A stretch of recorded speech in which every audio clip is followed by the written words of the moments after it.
All right. This book is dedicated to beautiful children, Skylar, Shiloh, and Sienna. We will create a better world for you, the lovers, the dreamers, and me. Chapter 1. Diversity is a buzzword thrown around in many different contexts. It is a bit of the misnomer itself. Diversity means so many things to different people.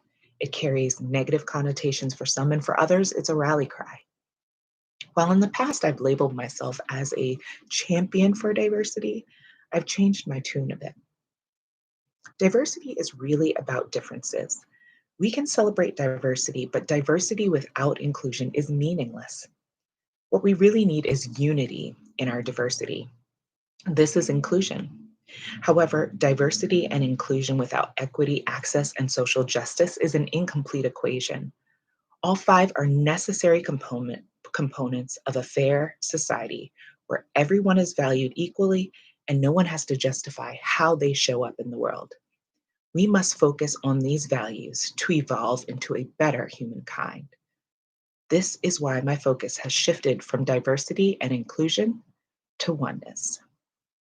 Oneness, noun, affinity, connection, empathy, kinship, rapport, solidarity, sympathy, understanding, concord, harmony, peace, companionship, compatibility, congeniality, fellowship, fraternization, friendship.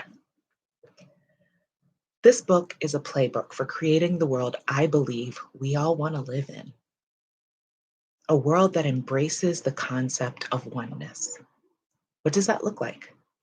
I can sum it up into one sentence: a society that is fair and just, where everyone is valued equally and no one has to justify how they show up in the world.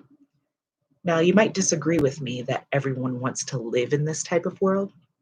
There's plenty of evidence you can see that tells you otherwise. You see evidence that people are oppressive, hateful, selfish, unkind, thoughtless, and unwilling to accept others in a way that would make that kind of world possible. I used to see it the same way as well. I was very focused on the symptoms, so the cure seemed impossible. We can't make anyone do what is humane, show love, or be selfless, kind, thoughtful, or willing to accept others unconditionally. Often, we can't make ourselves do these things, but deep down, we know we should.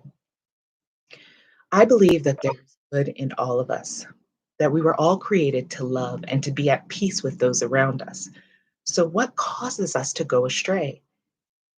It could be selfish ambition, immaturity, competition, perceived lacking, fear, jealousy, or anger. We depart from our true nature when we feel that our needs are not being met, or we feel afraid or threatened. We deviate from our true nature when we want something and someone or something stands in the way. When our mindset is me versus them, we surrender to behavior that is oppressive, hateful, selfish, unkind, or thoughtless.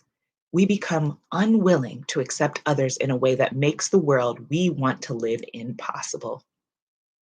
If the me versus them mindset is the cause and the oppressive behavior is the effect, the mindset is the problem we need to solve. Yet the majority of our efforts seek to manage the behavior, not the root cause. Our emotional wounds affect our mindset, and our mindset determines our behavior. An emotionally wounded person is reckless with the feelings of others.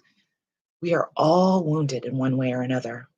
Life has taught us to be careless when it comes to interacting with others, especially when it pertains to having our needs met. The result is the world we live in: war, oppression, hate, division. How could our experience be different if we were more mindful in our interactions with one another? How would we behave differently if we could see others as having the same needs, hopes, dreams, and desires as we do?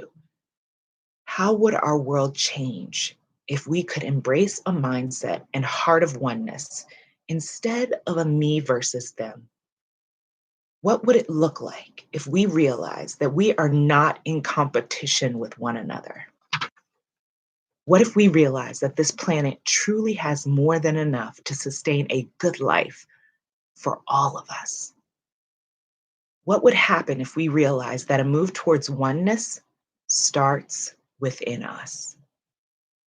We need to be conscious of and transform the system of our behaviors that contribute haplessly to the system that we say we desire to change. Inequality, injustice, and oppression have never been a system issue. This has been a heart issue all along. We are wounded, and until we begin the healing of our hearts and minds, we cannot effectively create the world we desire to live in. This book was written for those who want to be intentional participants in co creating a culture of oneness. It is designed to help us identify our personal breaches in our fidelity to oneness. This manual highlights principles for us to help us move out of a system of socialization that was created to separate, devalue, and oppress some and give dominance, power, and privilege to others.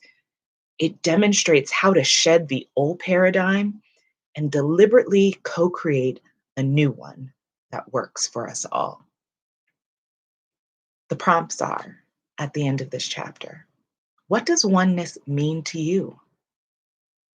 And write your vision for what your ideal world looks like. I hope you enjoyed chapter 1, and I can't wait to see you in chapter 2.